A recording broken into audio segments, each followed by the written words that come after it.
Welcome to TJ9 news. స్థానిక శాసనసభ్యుడికి ఒక representation ఇవ్వడానికి లేకుండా వాళ్ళని రిప్రజెంటేషన్ ఇస్తాము అంటే తీసుకెళ్లి మరి పోలీస్ స్టేషన్లో బంధించి వాళ్ళని ఒకవేళ అది కూడా ఇక్కడే కాదు, పిఠాపురంలో తీసుకెళ్లి గొల్లపురంలో పెట్టారు, తుని పెట్టారు, కాకినాడ పెట్టారు. ఇలా పెట్టి ఎక్కడెక్కడో పెట్టి వాళ్ళని సాయంకాలం దాకా రాత్రి దాకా ఇది కాదు ఇంకా గొడవ చేస్తారంటే సాయంకాలం రాత్రి అయిన తర్వాత వాళ్ళని వదిలిపెట్టారు. ఇదేనా ప్రజాస్వామ్యం అంటే? ఇదేనా పరిపాలించే విధానం అంటే? ఇదేనా లా అండ్ ఆర్డర్ పరిపాలించే విధానం అంటే? దీన్ని తీవ్రంగా వైఎస్ఆర్సీపీ పార్టీ ఖండిస్తూ ఉంది. అంతేకాదు ప్రజల పక్షాన మేము పోరాటం చేస్తాం. ఒక పక్క మీరు రోడ్లు వేయడానికి డబ్బులు లేవంటున్నారు, ఒక పక్క ఇంకొకటి చేయడానికి డబ్బులు లేవంటున్నారు, ఒక పక్క మెడికల్ కాలేజీలు నడపడానికి డబ్బులు లేవంటున్నారు, ఒక పక్క ఇప్పుడు మీకు ఇంకా నిన్న మొన్న మరి అది ఎంతవరకు వస్తుందో నాకు తెలియదు కానీ బట్ వార్తలు అయితే వచ్చాయి. గవర్నమెంట్ స్కూల్స్ మిగిలిన గవర్నమెంట్ హాస్పిటల్స్ కూడా ప్రైవేట్కి ఇచ్చేస్తారు అనేది ఒక వార్త. ఇప్పుడు ఆ చర్చ ఒకటి జరుగుతుంది ప్రభుత్వంలో అని.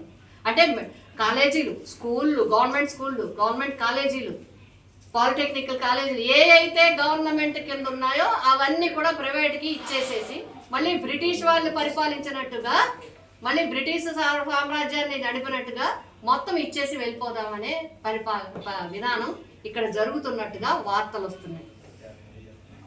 దీన్ని ప్రజలు ఖచ్చితంగా వ్యతిరేకిస్తారు. ప్రజల తరఫున వైఎస్ఆర్సీపీ పోరాటం చేస్తుంది.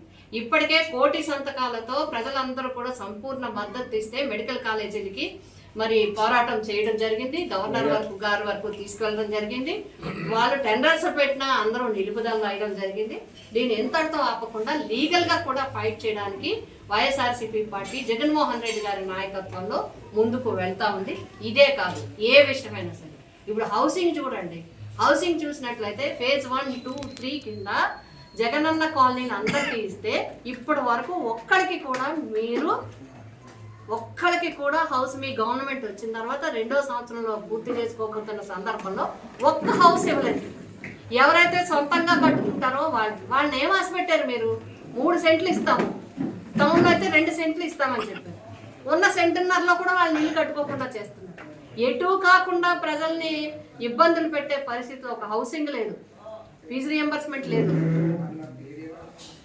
అమ్మఒడి లేదు. మీరు ఇచ్చిన పథకాలు ఎన్ని? ఒకటి పెన్షన్, ఒకటి అమ్మఒడి ఇచ్చారు. వీటిలో ఏంటి?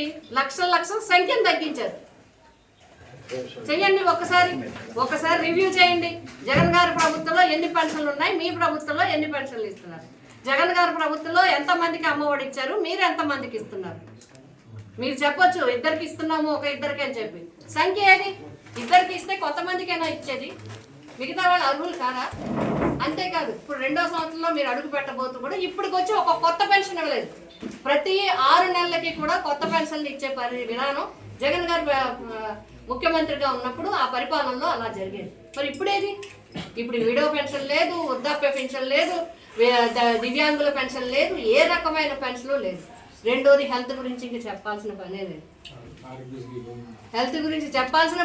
మీరు వైద్య కళాశాలలు, వైద్య హాస్పిటళ్ళు అన్నీ కూడా ప్రైవేట్ పరం చేయడానికి నిర్ణయించుకుని ఆరోగ్యశ్రీ లేదు, సీఎం రిలీఫ్ లేదు, హాస్పిటల్లో సరిగా మందులు లేవు. ఇప్పుడు జనరల్ హాస్పిటల్కి వెళ్తే మొన్న మందులు లేవు, మీరు కొనుక్కోమని చెప్పే పరిస్థితి. అంటే ప్రైవేట్ హాస్పిటల్లో ఏ విధంగా మందులు రాసిస్తారో గవర్నమెంట్ హాస్పిటల్లో కూడా మందులు రాసిచ్చి బయట కొనుక్కోమనే పరిస్థితికి వస్తూ ఉంది. స్టాఫ్ తక్కువ అయిపోయారు. స్టాఫ్లో మళ్ళీ అక్కడ కలతలు వచ్చే పరిస్థితులు వచ్చినాయి, వాళ్ళు స్ట్రైకులు చేసే పరిస్థితికి వచ్చారు.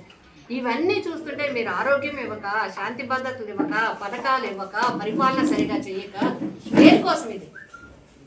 దేని గురించి? విద్యుత్ ఛార్జీలు పెంచారు, రైతులనేమో పన్నులకి ఇబ్బంది పడుతున్నారు, నీటి విధంగా సరిగా ఇవ్వరు.